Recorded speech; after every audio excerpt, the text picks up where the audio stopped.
Well, here we are. Hi, BJ. Good morning. I guess I need to say sorry about the Packers.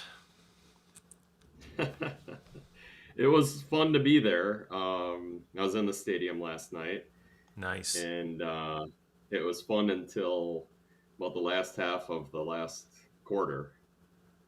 That's sporting, right? That's what it is. Yep, that's why we play the games. Yeah, absolutely for sure. So, why don't we get right into it? And why don't you tell us a little about our guests, and we'll bring them out here. Sure. You hit all the highlights in the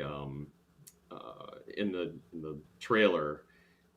Jim Dietz is a volleyball coach, fan, statistician, promoter, author, and also a board game developer. So we'll get into all that stuff as we start talking through our conversation. Good morning, Jim. Hello, gentlemen. Using the term loosely, of course. Of course. How about Robbie So Gold? kind of Yeah. yeah.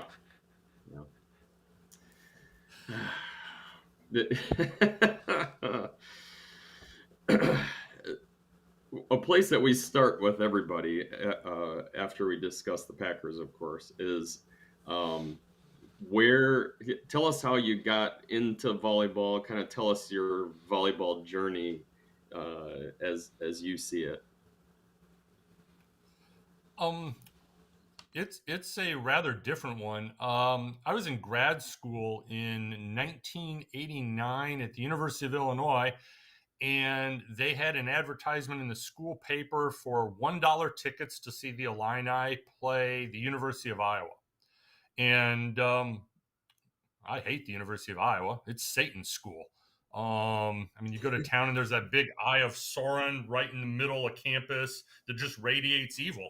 And so, for $1, that's pretty cheap. And found a woman that I liked, and $2 for a date's dirt cheap. And so we went to Kenny Gym, which is where they played before Huff, and it's a little bandbox, and it was packed past fire capacity. There's a band, a big student section, and you couldn't understand the public address announcer. It sounded like something out of Charlie Brown. And it was an awesomely fun experience.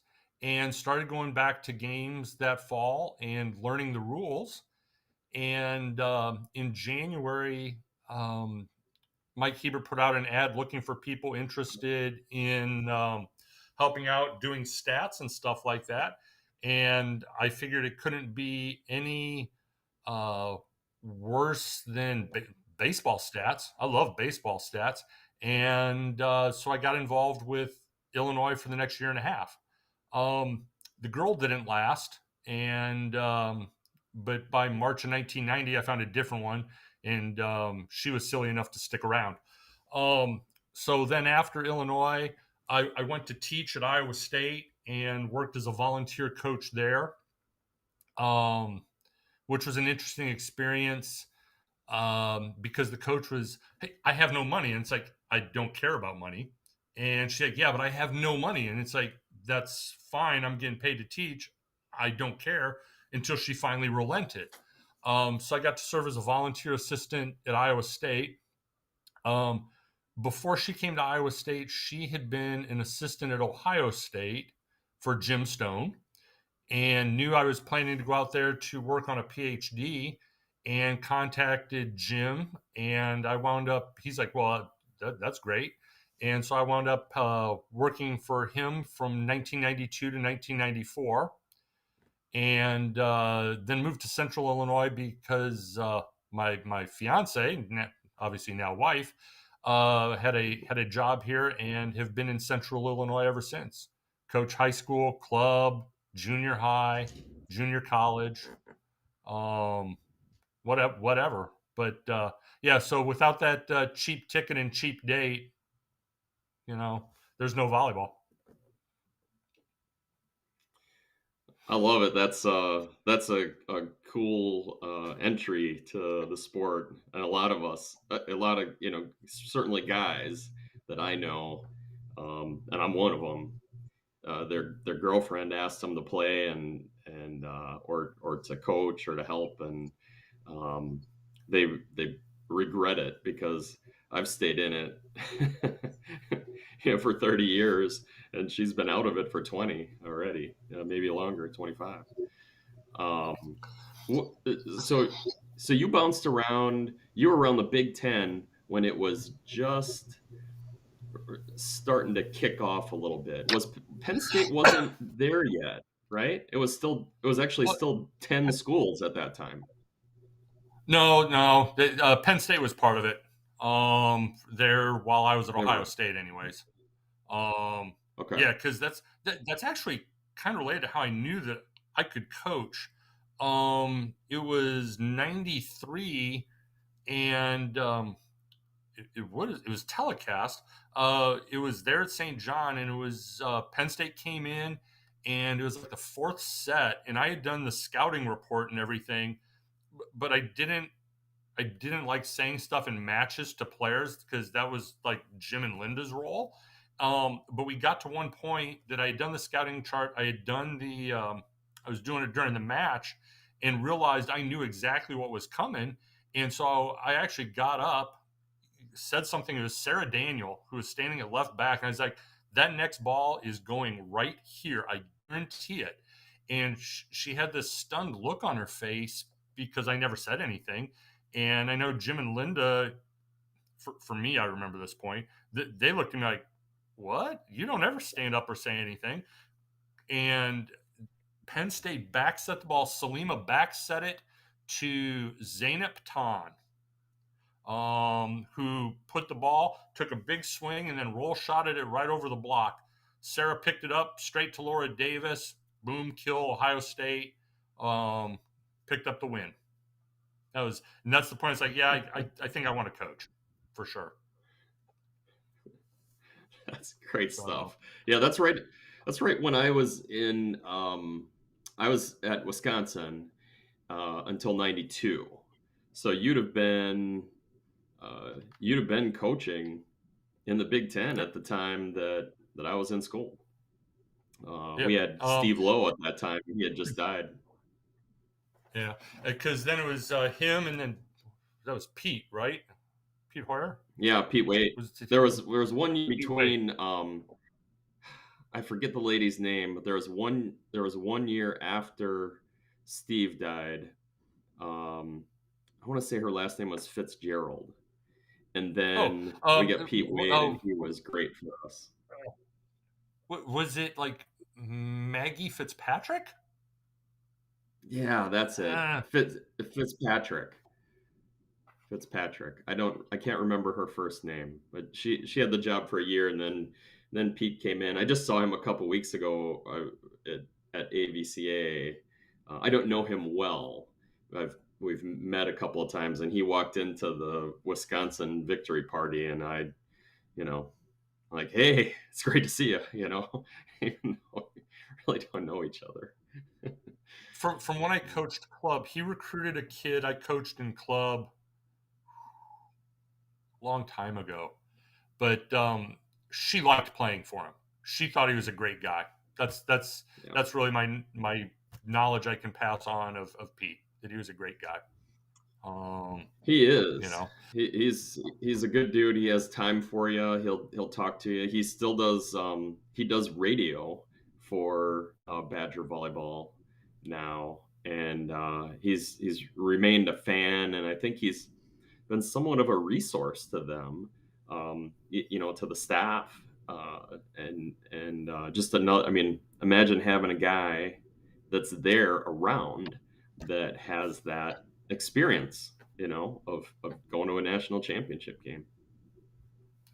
I think that actually gets to the point. Something I wrote about in my blog, that I think there are a lot of programs and coaches, head coaches, and Kelly's not one of them, that would be intimidated by having somebody like Pete around the team regularly, even as just a broadcaster. that it's like, no, don't listen to him. What does he know? Rather than accept it and take the wisdom of somebody that's been around the sport 30 or 40 years. That I think that's it says a lot about Wisconsin's program that's accepting. Um, and since we're talking Wisconsin, the other thing, since I do some writing for Volleyball Mag and Lee Feinswag, Yeah. he was up in the area a couple years ago and arranged for press row seats for me to sit there for Illinois versus Wisconsin. And there was one thing I noticed about Wisconsin. Illinois didn't do it, but Wisconsin did, and it set out for me. Every time one of those ball kids, the ball shaggers, bounced the ball to the Wisconsin player as a server, the Wisconsin player looked at the kid and said thank you every time. That it doesn't affect the game on the court, but I noticed that. I thought was interesting. To me, that said something about the program because I don't know very many schools where the players do that sort of thing. Yeah, our coach at Green Bay is Abby Sutherland. She's the same. Um, our players are very good about that sort of thing. If they see kids that came to camp, if we're at a match and one of the camp kids is there, they'll go up and say hi and give them a high five. And of course, all the ball kids are from uh, our camps too, and it's the same thing. They say thanks. I just that was one of the first things I noticed about that program when I got there. It's a neat thing. Yeah, I like Wisconsin needs us saying nice stuff about them to help out their recruiting. You know. Um, I know, it's crazy. Tell us, as long as you brought up your blog, tell us about your blog and where we can find that, and what kind of stuff you write about. um, the blog, it's wow, I forgot the actual name of it. It's thinking outside the box. Thinking, I probably have to go look this up now, don't I? Yeah, thinking beyond the box on WordPress. Sorry, it's like I just write it. I don't read it. But I one of the things I do is I write. By background, that's what I went to Iowa State to teach. And about 15, 16 years ago, I decided I wanted to write. I wanted to be published as a writer. And you do exactly what you do with volleyball. You just start practicing. So I've set the goal since then to sit down and write a page or two a day. If the mood is there, I write a ton more. And so I started doing the blog, and it's not always about volleyball. I tend to write about history stuff, um, and getting stuff right with politics because 99% of Americans are clueless about the origin of terms, and phrases. So why not look at that?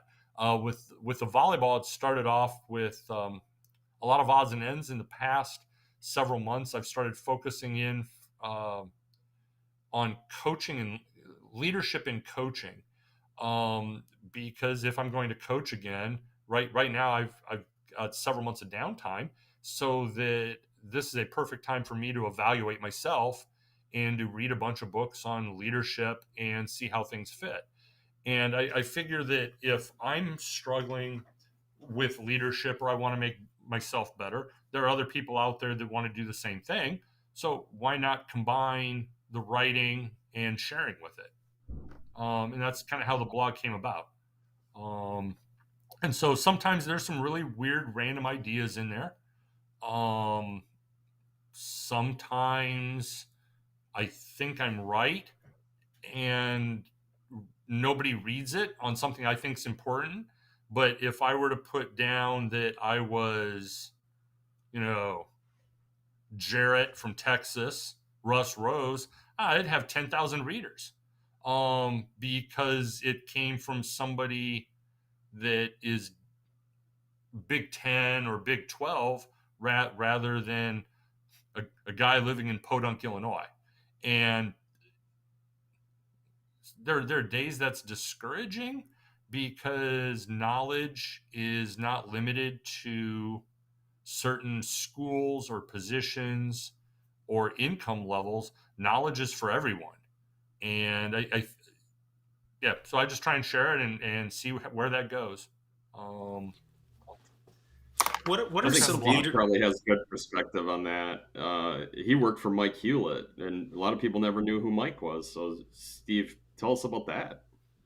Well, it's interesting within the volleyball. Actually, starting off, so Jim, my start in volleyball was volleyball class, and I had to take gym, and I started playing, and then we had intramurals at my college, and my teammates tolerated me shanking balls all over the place for that year, but that was my senior year. Went to grad school and became a gym rat. Just spent all my spare time was just playing volleyball in the gym, and not knowing anything. Probably I still don't know for sure because I stopped playing. I've started playing again recently. I'm sure I'm goofy footed. I'm sure my mechanics suck, and I can't get hardly above the net anymore anyway. But I'm working on getting a couple more inches of vertical by shedding a few pounds and maybe getting in better shape and all that. But I met Mike. Well, I was playing rec ball, so it became a lifetime sport. I'm 45 playing rec ball, and my 4'11" woman setter said, "You'd be a good coach. You ever thought about doing that?" It was about the time my son was getting of age to play, and I've never coached him, never really wanted to, but I wound up coaching for his club, and spent more or less a little back and forth, but about 10 years there. And but in taking impact, I met Mike. And I tell the story all the time. Mike came in and said, "Okay, how many of you coaches toss drills?" And we're all like, he goes, "Well, I can't, and you shouldn't, and here's why." It was kind of like, okay. And So I go off in my few years, and then every now and then I'd run into Mike. I remember one day he came in, and he was he was refereeing. So he's R2ing. That was back in the day when he was on his legs before he got had to go to the wheelchair. And after he finished, he walked over to me and he said, "Got a couple questions." I said, "Yeah." I said, "Tell me about your blockers and how you're using those." And I said, good Socratic method. He goes, "Now I'm curious, why are you setting your girls 10 feet off the net?" And I said, "'Cause that's as close as we can get." That's, and he said, "Oh, okay, that makes sense." I said, "Yeah, we're working on it, but, we'd like to be 5 feet off the net, but, right now we're 10 feet off the net because that's where they can put it." And he's like, "Oh, all right." But I said, "Well, tell me about block." I still use that day. He showed me how he taught blocking, and I still teach blocking that way. And this was said at, a Saturday tournament. And then I got to know him a little better. He and I both worked at Walgreens for a time.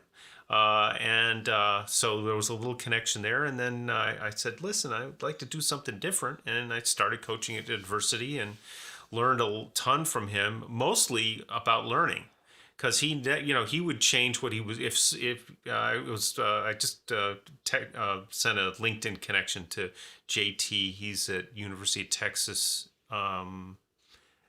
One of the, I forget which one, said, but he was one of Mike's players and proteges and was coaching in the Midwest at the time. And we were at St. Louis, and he came by and we just chatted in Mike's hotel room for a couple hours. And it was just a great, Mike was trying to learn from him. What should I be teaching? What's changing? All of that stuff. And then, the exposure to sitting, which we didn't do very much at Adversity at all, which was a little strange, but it was just didn't present itself. But just talking with Lauren recently about his experience going and visiting the women's, going to the training center for sitting and learning way, there's things we can learn from that game about the randomness of the game that go way, way, way above what we teach.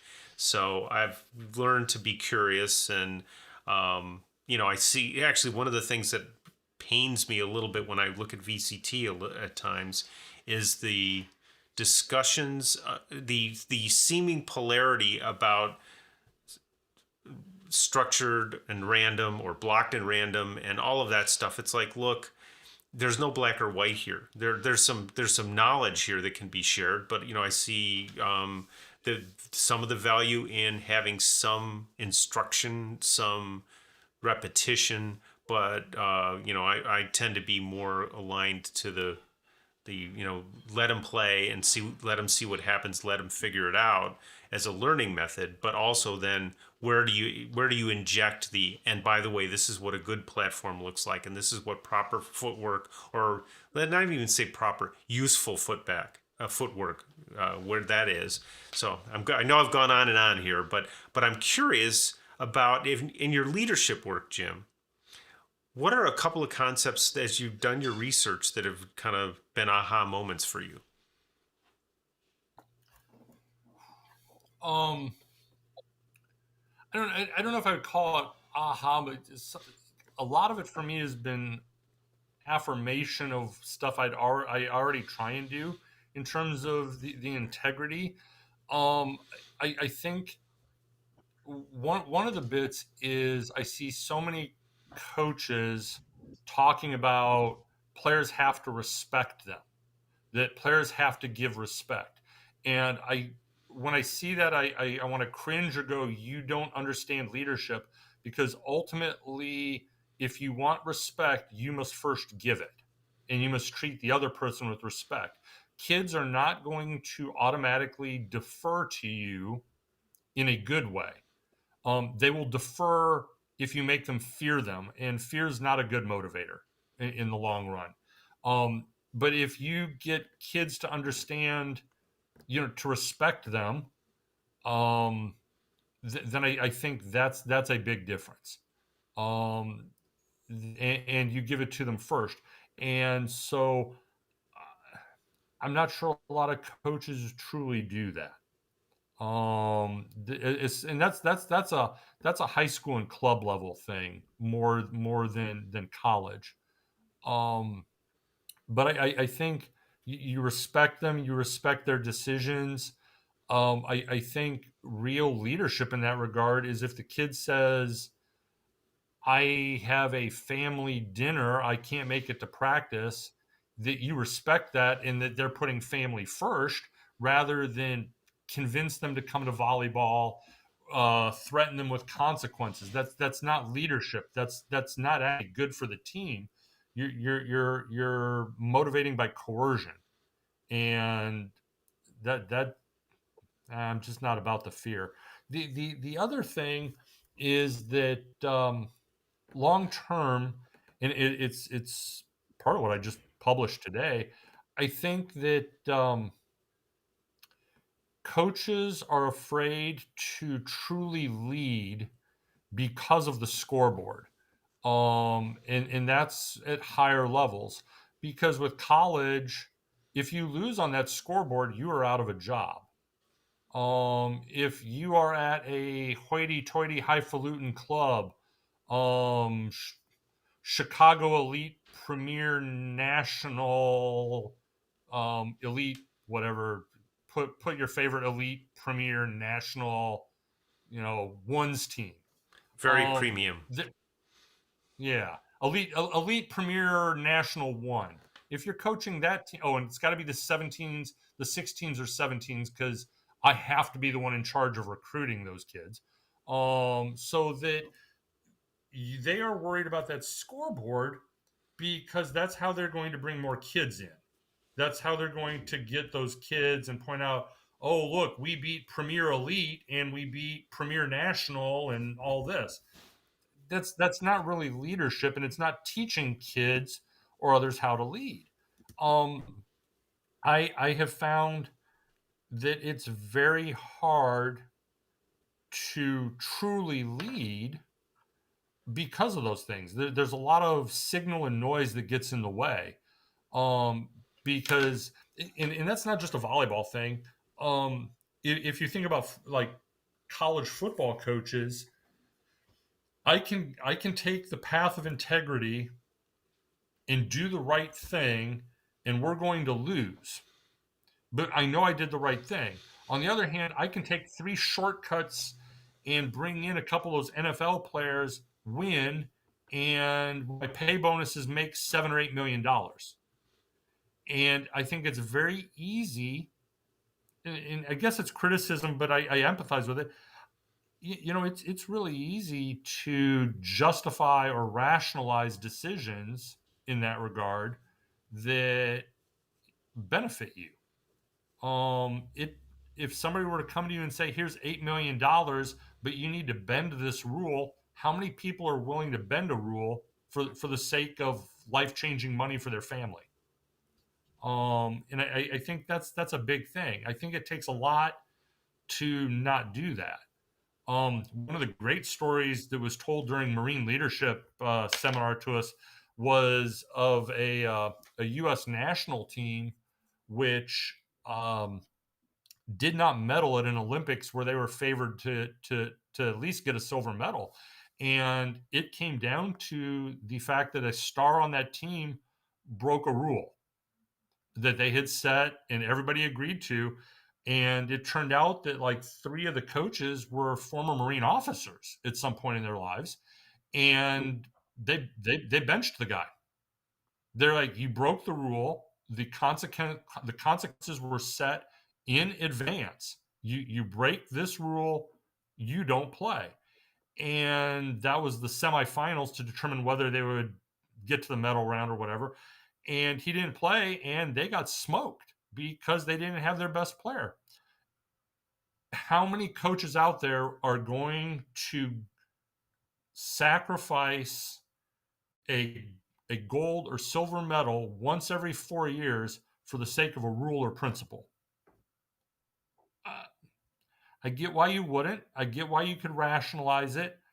It's why I really appreciated the Marine Corps leadership seminar stuff, because no, you don't compromise that. That's the issue of integrity and leadership right there.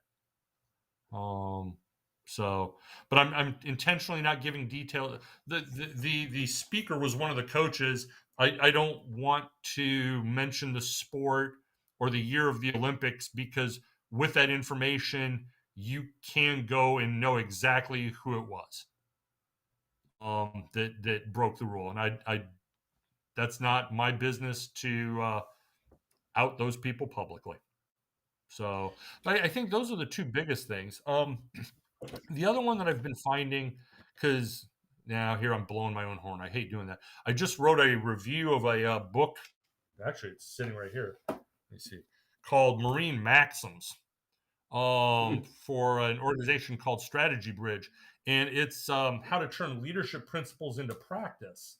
And one of the things that it emphasizes, along with a couple other books on it, you can't have leadership without genuine concern. Genuine concern is not, well, my office hours are 5 until 6. You have to be in at this point to talk to me. My concern can't end if you come to me as an athlete as I'm locking up the door to go to dinner with my wife. If you're coming to me at that point on a Friday or a Monday or whatever it may be, that means it's important to you. And if I'm going to truly lead, my concern should be, okay, let's talk about this here and now, to show that. And I think there are enough examples out there when coaches do that with their teams, with athletes, when business leaders do that it works. Honestly, if the Marines have done that for 200 years, you probably got an idea that it works anyway. And I'm not going to reinvent the wheel. I'll do what the people that are doing this with thousands of guys daily and succeeding believe works, and it does work. So I guess those are the 2 leadership things that I think are the biggest. That the scoreboard gets in the way, and you have to show genuine concern, and that kids can smell BS. Yeah, I think that works really well. It was funny you mentioned respect at the beginning. I've kind of I have mixed emotions or mixed reaction to. We were just in our getting ready for our season, and we were talking about player and parent contract stuff at the high school level, And I have a love-hate relationship with that stuff. It's nice to have it in writing when push comes to shove, but at the end of the day, it's way too complicated. It's way you're trying to contractualize every little thing that can go wrong. So I think it was a couple years ago, somebody was making a comment on the rules that Andy Reid has, and I think it was he has two rules for his team: be respectful, be on time. And I think the be respectful part works. It's not that you have to show respect. Everyone needs to be respectful, and I think that covers a lot of stuff. But be on time is just, I think, a fair thing as well. And that kind of worked for me, some variation on that theme. And I think there are all kinds of, unfortunately, you probably do need to be specific about some things in terms of communication, those kinds of things. But keeping it simple and then being thinking about both how you get respect, which is by earning it, and by giving it.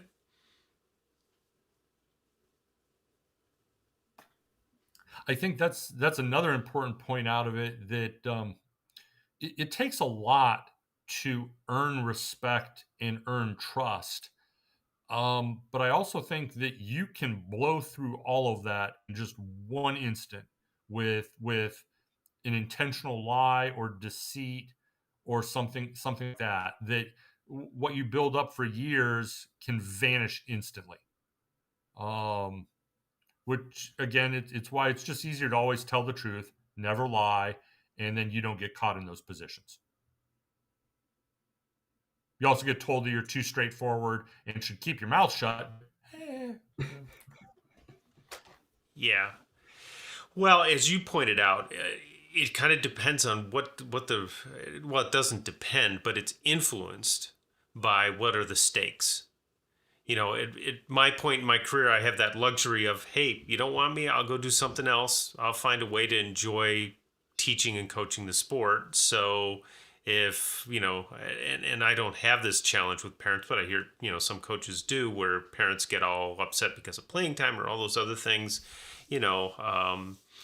I think it's nice to be able to say, look, or at least to feel like, there's no incentive for me to violate or change my values.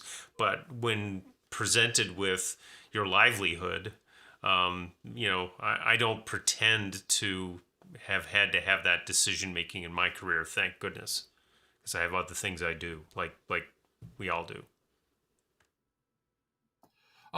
It's actually related to that, because I told you before we started the show. Yesterday was like the 18th anniversary of me being fired from my high school job, and I wound up being let go for a situation. I use this when I teach coaching and leadership stuff. That I was told by the school superintendent I was playing the wrong person. The wrong person that I was playing happened to be a 6'3" middle that made all state as a freshman. And if you know Illinois volleyball, as a freshman, she was able to put down 18 kills against Breeze Mater Dei, one of the two winningest programs in the history of volleyball in Illinois. So that's kind of a good kid. The kid I was supposed to play was a 5'6" kid who was a senior, but whose dad donates a lot of money. Now I played the 6'3" kid, and out the door I went. But people, it was the superintendent insinuated I needed to look out for my family and the income. I'm at a private school. I'm not getting paid a ton to teach and all that. This isn't about the money. But when I teach this, people are like, yeah, you did the right thing. Did I do the right thing, or just in my context? Because BJ may have a family of 4 and be the only provider and need that income, need that extra money from the coaching, from teaching a couple extra classes to support a family. Now is the right boy, do you stick with your principle and doing the right thing there? I think you're right. I think a lot of it comes down to livelihood, and it's great to stick with principles, but there are times that the practical has to outweigh has to outweigh it for the good of people.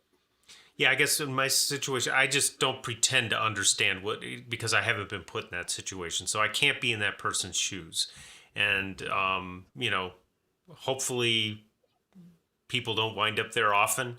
And, I can tell them that be principled, but that's, I don't have the right context to be telling anybody anything. I could just listen instead and see and try to understand in that situation. Tell us about. I think junior college volleyball is something that gets overlooked a lot. On the men's side, we see, some players, especially California. We see some guys go out there and play a year or two, and then jump over to one of the schools. But on the women's side, I think it's completely overlooked. Just talk about what it's like to be a head coach at a junior college, and what are the differences. Um, Now, BJ, I told you when you asked me to be on this that I didn't want to rant. I was going to be polite. Um, it's really disrespectful, and it really comes from Division One coaches. That there is this now Division One volleyball coaches. That if the kid was actually good enough, they would have signed with a 4-year school right off the bat. Yeah, bite me. And you don't see that logic. You watch ESPN right now with basketball, and they start there. Oh, here's the lineup. Yeah, BJ started. He played 2 years at Indian Hills. Oh, here's Steve. He played 2 years at Hutchinson. You go through every other sport, and it's got a previous school of a JUCO. Volleyball's not that way with Division One, and I think that's a shame because if I were to ever be a D1 coach, I'm contacting JUCOs because the talent level is there. That when we played, we had an opportunity to play D1s 3 times in the spring. One of them smoked us, to be fair. The other 2 we won, and then they wouldn't play us in the spring anymore. Really? It's very frustrating. But now I'm lumping D1 in together, just like people lump JUCOs together. There's a great variety of talent level between JUCOs. At the top end of the community college system, there are teams that would be a top 100 NCAA D1 team. At the bottom level, I could probably take a well-disciplined 14-1s team from a great club and beat the bottom end. I have been at the bottom end, and you're so right. It's all over. But it's frustrating because a lot of Division One coaches won't even respond to you if you have a kid that's interested. I have a player that played for me that three stories actually with it. The most recent is a kid named Annika Black. Annika it's wrote an article for Volleyball Magazine on it, for Volleyball Mag on it. She contacted something like 50 Division One schools. Didn't hear back from any of them until the very end. The kid's a 6'3" left-handed hitter. You would think that a school in, like the MEAC or the American East or the Ohio Valley would be really interested. Eventually, she heard from one school, heard from the assistant coach, a guy by the name of Manolo Concepcion at Eastern Illinois. And they're like, yeah, we'll take a look. And coming out of we'll get to the advantage of junior college in a second. Yeah, they're like, oh my God, yes, she's there. She came in and started for them this fall. And they see enough in her athleticism. She's playing beach volleyball this spring, having never played beach volleyball before. That's a kid with a junior college coming out of high school. Her high school coach, she was like the third option. She played middle, and they only set her 2 balls, like just moon balls.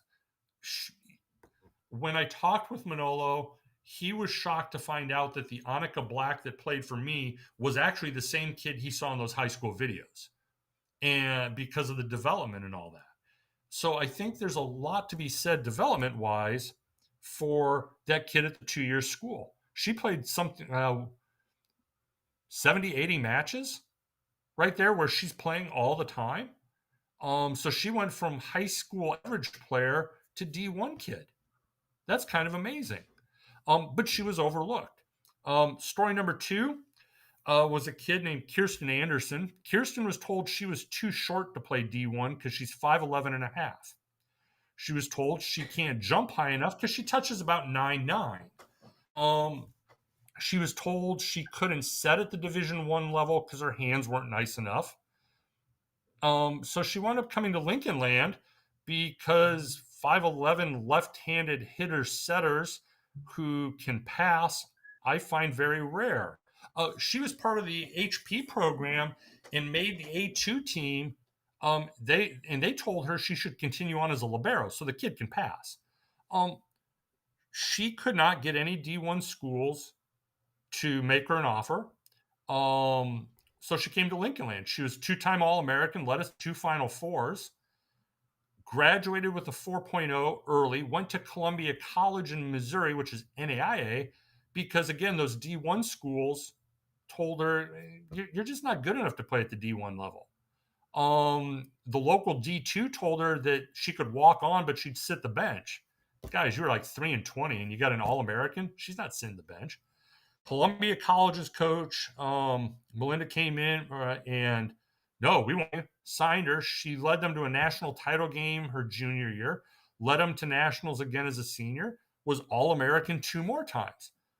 At which point she decided she wasn't done with volleyball and went to play beach ball. So she went down to the University of Tampa, where this past spring she helped lead them to a national title. But this is a kid, the D1 coach has said, nah, she can't play. She can't play.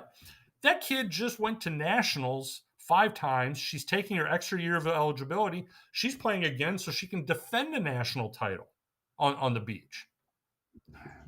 But no D1 coach would sign her.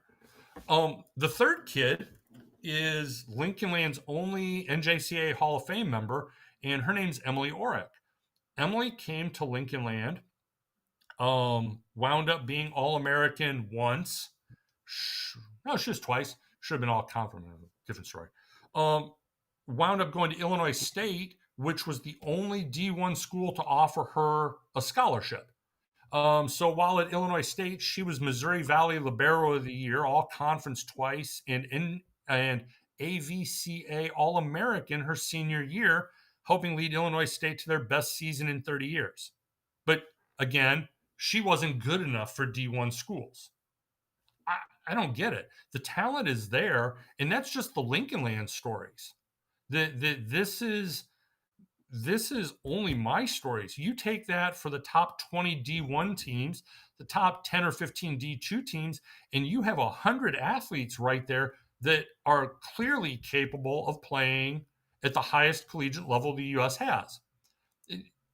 Does that mean they're Big Ten level kids? No. Emily Orrick was, but they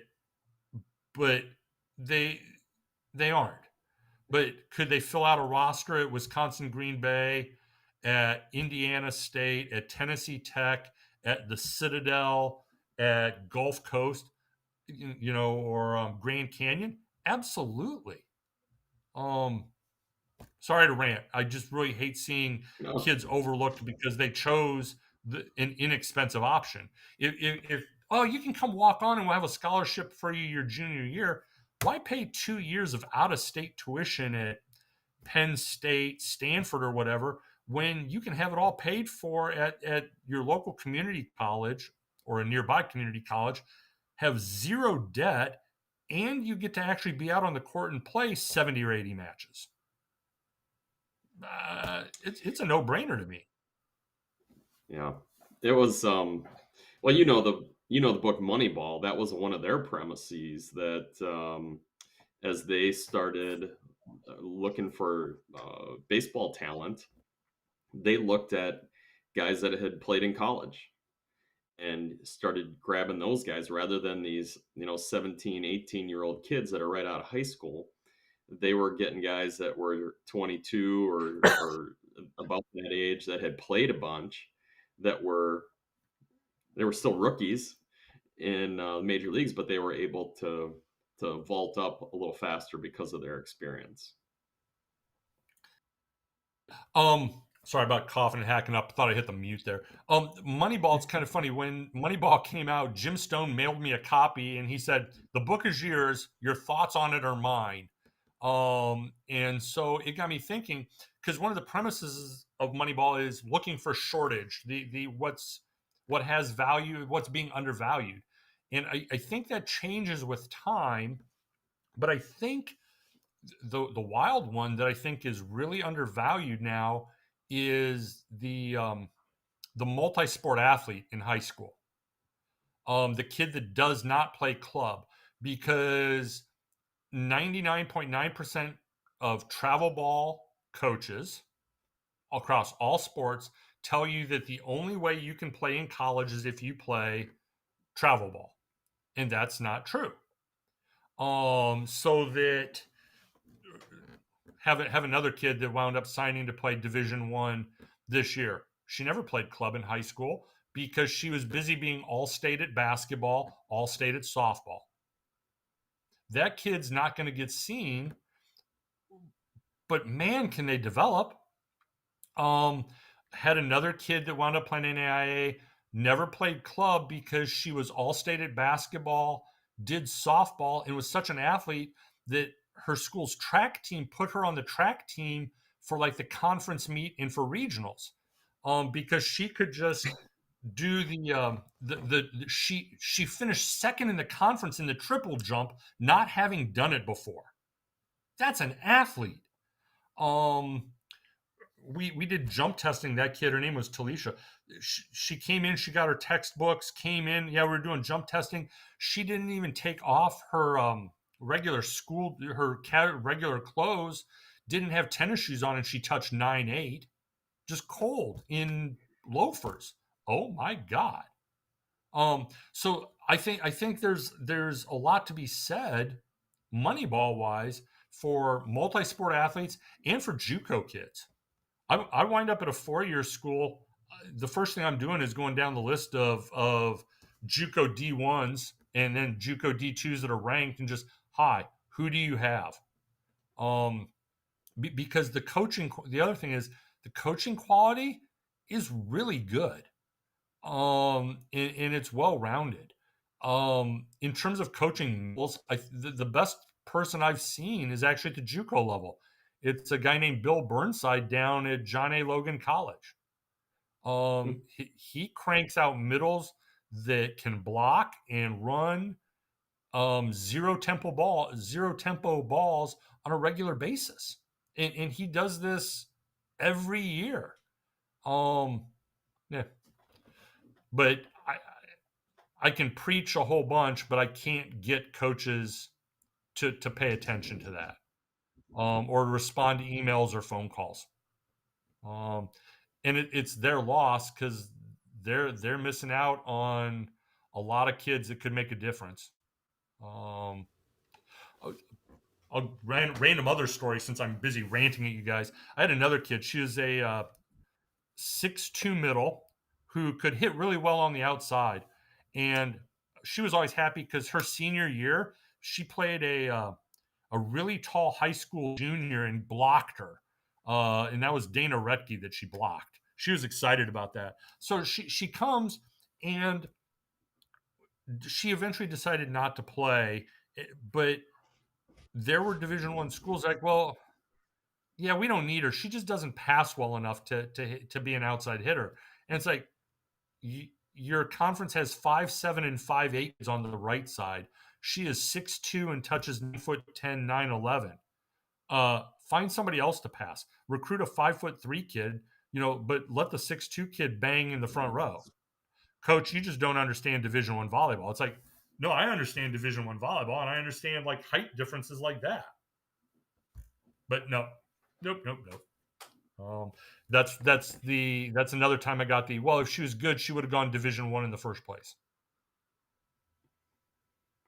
Now we just at Green Bay we picked up a player just this last year from a JUCO, and I mean when I saw her play first time, I that kid she could play anywhere, and she What lit school's up she the from? room when she got.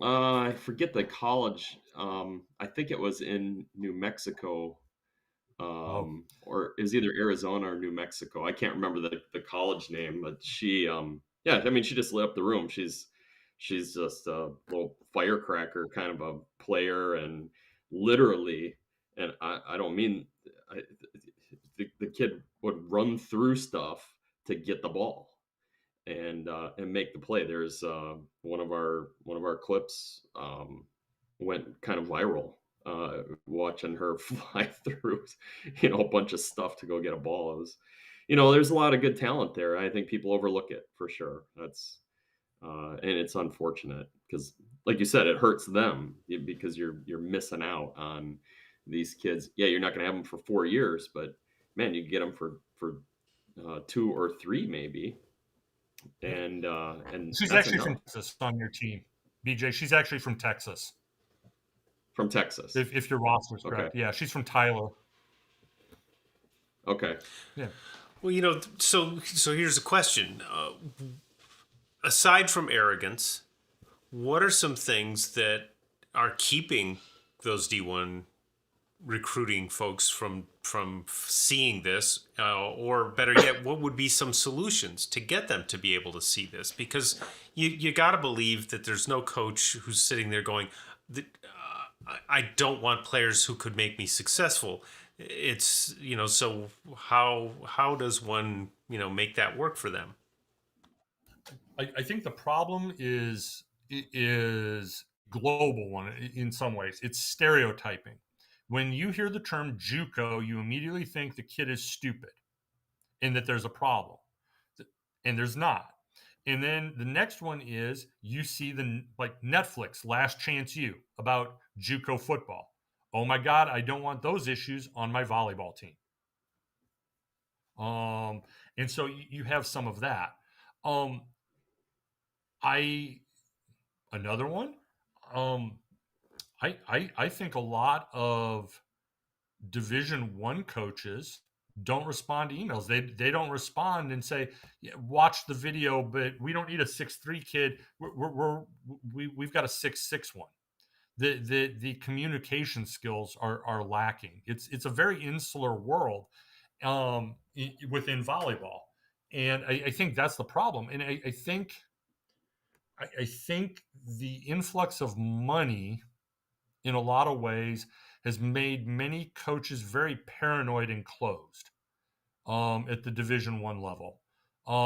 If when I try and do some of my research and thinking, if I ask men's coaches, I'm going to get answers and stats and questions back within 24 48 hours. It's really, and it doesn't matter if it's D1 coaches, D3 or NAIA. I'm going to get the answers back from men's coaches.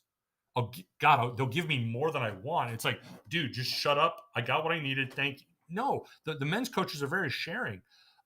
With the women's coaches, well, we don't keep the information, or yeah, I don't feel comfortable giving you stuff from 2019. It's like, dude, your players are gone.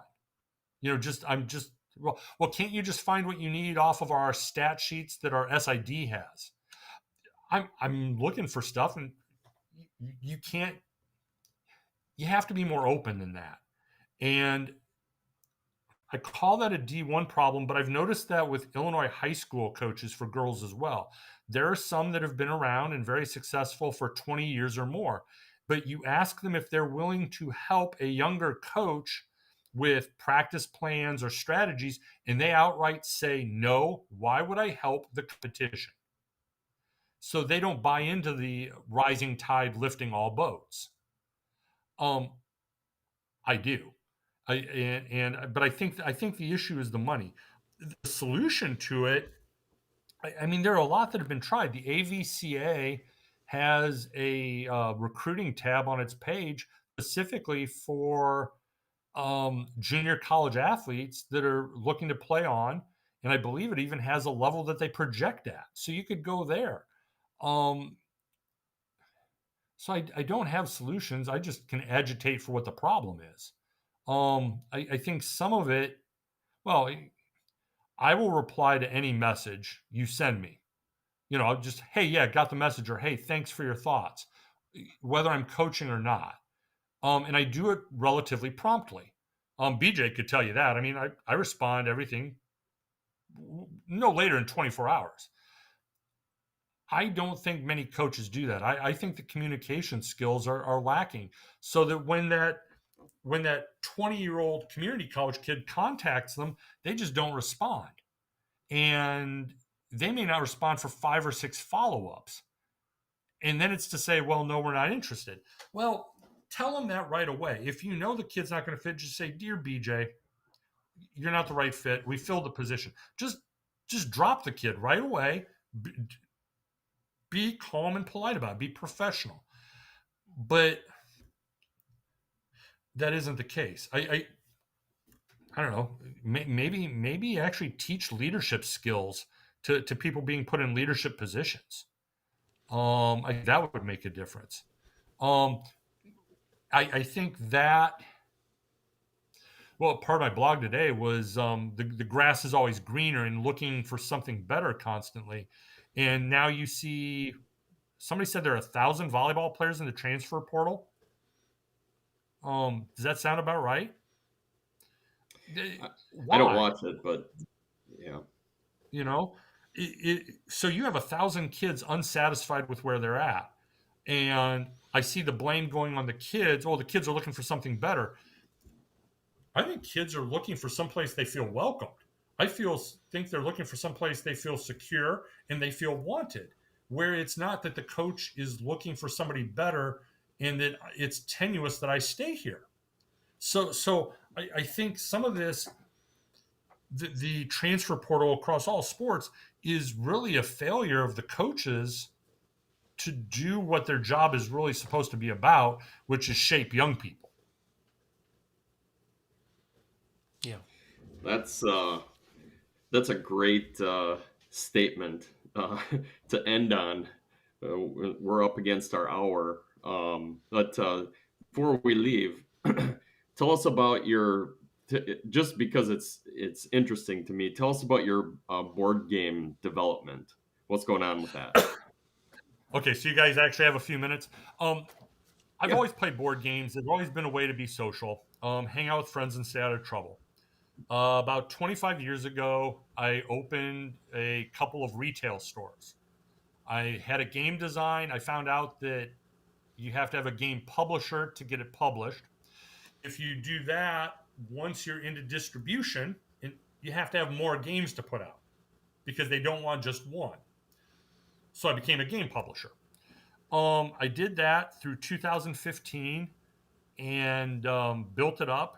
But it was to the point I'm like, boy, I don't know if I'm going to be able for college for kids this way. And then a big company came along and made a deal I couldn't refuse and bought me out and hired me for 2 years. That wound up paying for a ton of stuff. I'm immensely thankful. And then I just coached and wrote for a year. And then I realized I was missing something. And some of it is everybody complains all the time about everything. I tell my players, don't just complain, be part of the solution. So here I was complaining and not solving. So in the summer of 2018, I formed the Dietz Foundation. And it is the world's only nonprofit game publisher. So that the money that it makes, I aim at education in various forms. I've donated games to schools for use in schools. I've purchased playground equipment. One of the big ones was bought some slightly older professional clothes, suits, power suits, and that sort of stuff, and donated those to a college so that underprivileged students could actually be dressed in suits for interviews rather than showing up in sweatshirts. Because if you're going for a job interview, appearance is going to matter. So, and then the games can be used in the classroom, and that's kind of where the foundation is. So then along, it has a board of directors and all that, and then you get to the whole police killings in Georgia, in Minnesota, and a lot of the upset and wanting to make a difference. And it kind of dawned on me that that's not really any different than what the foundation's doing. So it kind of shifted what I produce to games that cover more controversial topics potentially, and there are ways to educate. So did a board game on the Iranian Revolution, and the most recent is called Free at Last. It's a board game on the civil rights movement in the 1960s, and you play one of the major organizations, the Student Nonviolent Coordinating Committee, the NAACP, the NAACP Legal and Education Defense Fund, and your objective is to defeat segregation, which is represented in the game, by going south and finishing projects. And the game really shows that it's not about Washington, D.C. It's really not about the big organizations. It's the people on the ground that you've never heard of, which could be Priscilla Barnes, one of Fannie Lee Hamer, the Freedom Singers, a lot of stuff this way. So it becomes educational. And the next one is going to be on the Palestinian Intifada of 1988. And really the fact that you as an individual can make a difference, and that it's what we do in our communities that make a difference, not waiting for Washington and complaining about there. It's been very educational. I have learned a ton going through it. The foundation makes its money through selling the games and then setting aside the profits for things. We all have some people that have donated. Somebody donated recently a larger amount of money. Her daughter goes to MIT, and MIT sent a letter out saying, "Boy, we need your money because we just can't afford to do stuff with a $6 billion endowment." And so she said, screw it. I'm giving this to someplace where I know the money will go. If you have people listening and you want to donate, it is in our company constitution, rules of order, however you want to put it, that when we receive donations directly from people, none of that money goes to salary, none of that money goes to product production. Your donation goes 100% to causes. Technically, I'm wrong because PayPal takes your cut out, but every penny that we actually see goes where it's supposed to go. And I think that makes it, the foundation, what we're trying to do, a lot different than most nonprofits out there with a ton of overhead. So that person's money wound up going to help purchase books in an impoverished school district where teachers are having to use their own money to buy books for kids in the classroom. So that's what the foundation does. It's just foundation.org. That's great stuff, Jim. More people need to do that sort of thing. Just give a little bit. I mean, you're doing it on a larger scale, but just giving a little bit of themselves would go a long way, I think. Yeah. Really, and it's one for like the people who are listening or watching. A couple of years ago, people were like, "Oh, we're going to make a difference," and we march. In my comment to somebody who started off like we were angry at one another, now we're pretty good friends, a guy named Chuck, was, let's see what happens in a year and a half. Change requires work. It's not just march in the street once or scream on social media. It takes a lot of grinding work. And I'm discouraged how few people are willing to do that. But I'm also encouraged by the people that are out there, busting their butt every day to make a difference. Everybody listening here can make that difference in their community one way or another. It's just elbow grease. It's not even needing money. It's just elbow grease. Well, what do you say, Steve? You want to wrap us up? Yeah, thanks, Jim. I really appreciate you spending some time with us. And it's, every week we get a little different perspective from folks who are in the sport. And it often goes beyond the sport. I can think of, many things that we've picked up on so far. And, this is a great opportunity for us to have a conversation with folks who do what we do and to learn from them. So thank you for your time. Really appreciate it. And, stay with us. We're going to try to, we might have I maybe figure out some way to do bring everybody back together, or a few folks at a time, and maybe you can join us again. So, I'd love to. great for you to be with us, and it was good to meet you as well. So, BJ, thanks for inviting Jim. Thanks, All right. guys. Take care. Have a good day. We'll see you Thanks, next guys. time for viewers, and we'll be putting this up online shortly. See you later.